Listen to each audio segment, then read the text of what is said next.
So I thought, what better way to start off a memory of my grandma than with her own words? So raise your hand for me if you had ever heard her exclaim, "I'm gonna write them a letter," or "You know I wrote them a letter." So for those that ever heard those words uttered, we all kind of knew what that meant. Somebody somewhere was on the receiving end of her thoughts, her opinion, her pointed feedback, for good or for worse, in the form of her legendary prose.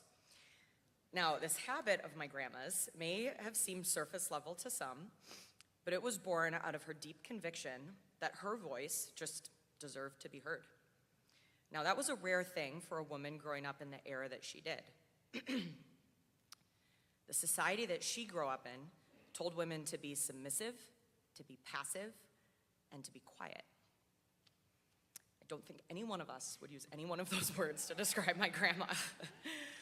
She instead chose to unapologetically be assertive, determined, and most of all, vocal.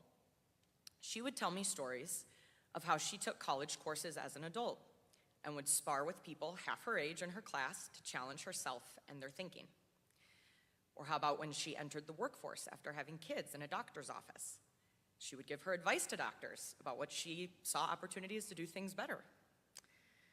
Or about how she was an active member of her community on the library boards, as you've heard. She would share her opinion on how to make things better in the community.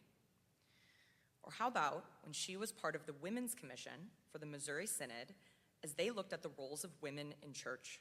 You better believe she was right there in the mix, sharing her opinion and perspective. There was just never a question in her mind that her voice deserved to be in a classroom, be in the workforce, be in her community, and be in the church. She absolutely needed no invitation. When I think about it, living this way really took courage on her part.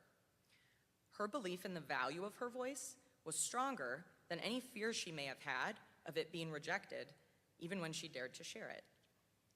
So her example makes me wonder if sometimes the greater risk might be instead in staying silent, in not sharing the feedback that could maybe change someone's perspective, or in withholding that one idea that might make all the difference, even when it's not invited.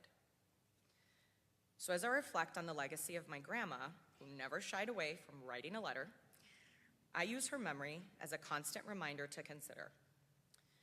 What metaphorical letter might I need to write? Who do I need to send it to? Where might I be undervaluing my own voice because society or somebody else is telling me I should be quiet?